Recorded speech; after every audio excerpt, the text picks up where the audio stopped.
Ei! E hoje nesse vídeo eu vou ensinar para vocês explicar como que funciona essa parada de déficit calórico. Quantas calorias realmente eu tenho que comer nutri para me conseguir emagrecer?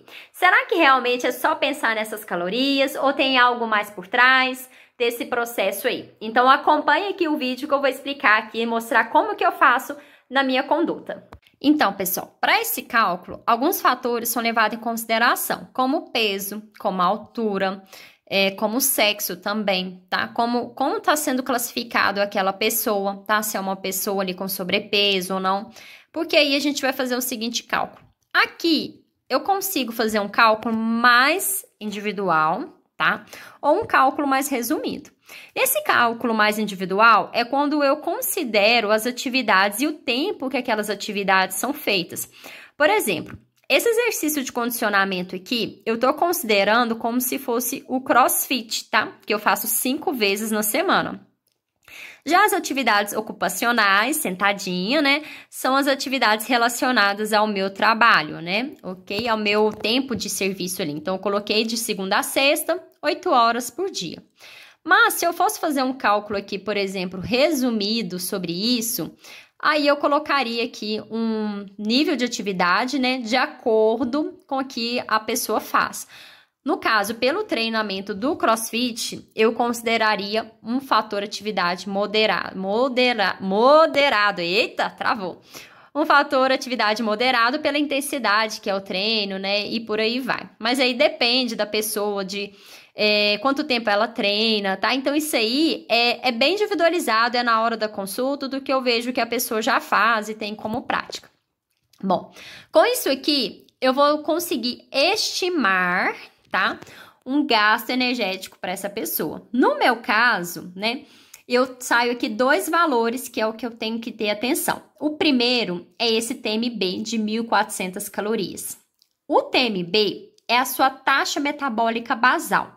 Ou seja, é o quanto de calorias, no mínimo, você tem que consumir para você se manter no seu peso e se manter vivo, tá? Em outras palavras, é isso.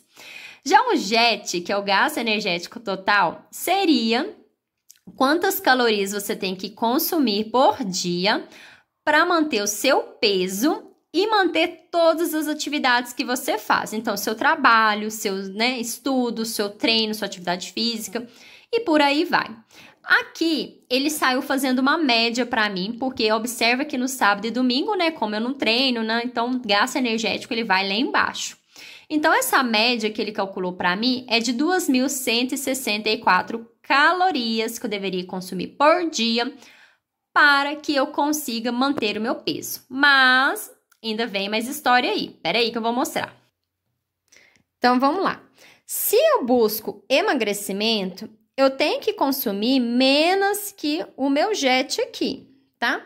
Então, vamos supor que eu tenho que consumir em torno, né? Eu vou consumir aqui em torno de 1.800 calorias para que eu consiga emagrecer, tá? Tem que consumir menos que isso. Só que aqui, galera, isso aqui é um ponto, assim, teórico, né? No geral.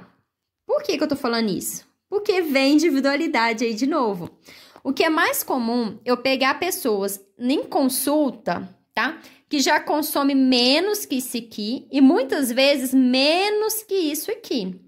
Então, ou seja, por mais que, vamos supor, meu peso, ele diz pra mim que eu tenho que, meu gasto energético é de 1.400 calorias, se eu for uma pessoa que faz várias restrições, que já tentou emagrecer várias vezes, eu vou estar com meu metabolismo estragado, entre aspas aqui, tá, pessoal? Ou seja, se eu for começar... se eu for pensar, né, nisso, eu tô consumindo menos que as 1.800 e às vezes até menos que as 1.400. Então, meu metabolismo, ele tá lento. E se eu já colocar logo de cara essas 1.800, eu posso às vezes não conseguir emagrecer e até mesmo ganhar peso com isso aqui, tá? Então, por isso que tem que avaliar esse tem que avaliar esse ponto individual aí também, ok? Porque se tiver lento, eu tenho que fazer estratégias para acelerar esse metabolismo, ok? E também avaliar a qualidade dessa alimentação, porque o que mais se pega é excesso de carboidrato e de alimentos industrializados, né? E o que tá faltando aqui muitas vezes, né? São as vitaminas, são os minerais, são proteínas, que as pessoas às vezes não comem muito proteína, né? Então, são fibras, excesso de industrializados, de carboidrato e falta desses alimentos aqui. Então, eu tenho que regular isso aqui antes mesmo de pensar nessa parte aqui de cima, antes mesmo de pensar nesse déficit calórico energético aqui. E além do fato que no final de semana, às vezes durante segunda a sexta, as pessoas comem pouca caloria, tá? Mas a hora que chega sexta, sábado e domingo, essas pessoas comem bastante caloria. Vou mostrar para vocês mais um exemplo. Então, aqui, galera, olha esse prato aqui. 100 gramas de peito de frango, que dá o quê? Um bifão grande, tá? Uma concha de feijão, que é mais ou menos 100 gramas também. Meio prato ali de salada, tá? E 100 gramas de arroz. Isso aqui, gente, é um prato, mas um prato bem equilibrado, tá?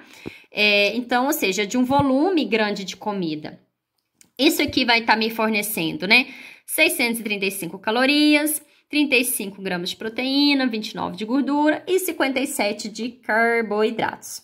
Só que, se eu troco por isso aqui, refrigerante, e por pizza, por exemplo, 2 fatias de pizza e um copo de refrigerante, em termos de calorias, a diferença não é tanta, tá? Eu não acho essa diferença gigantesca. Só que, contrapartida, qual que é a chance de eu comer esse aqui de cima e ficar com fome, e desse aqui de baixo e continuar com fome? Normalmente, se eu comer esse aqui, esse arroz com feijão, esse prato de salada, frango, eu já vou ficar saciada mais fácil. Então, eu não vou ter tanta fome. Agora, já nessa pizza, eu facilmente consumiria mais um pedaço, mais uma sobremesa, mais um copo de refrigerante aqui depois. O que faz com que eu aumente mais esse número de calorias aqui.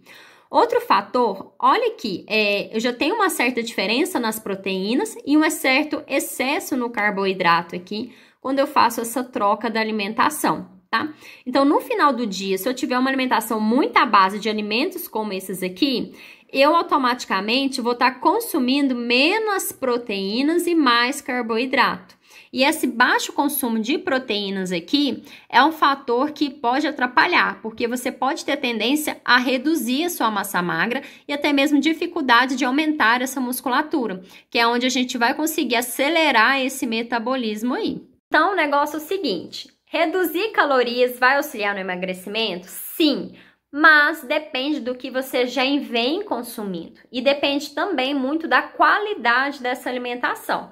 Se os macronutrientes e micronutrientes estão sendo ofertados de maneira adequada para você e se também estão sendo bem distribuídos ali ao longo do dia. Outro fator, será que durante segunda a sexta está sendo uma alimentação que tá promovendo esse balanço energético negativo, mas na hora que chega sexta, sábado e domingo, você não tá compensando e superestimando esse valor aí? Aí que a gente tem que pensar. Como vocês viram nesse exemplo aí da fatia de pizza, né? Ele, nutricionalmente, ele não vai fornecer a mesma qualidade que o almoço ali forneceria, tá? Principalmente porque ele não vai ter a parte das verduras, não vai ter a parte da salada. Então, as vitaminas e os minerais e as fibras vai ficar um pouquinho aquém.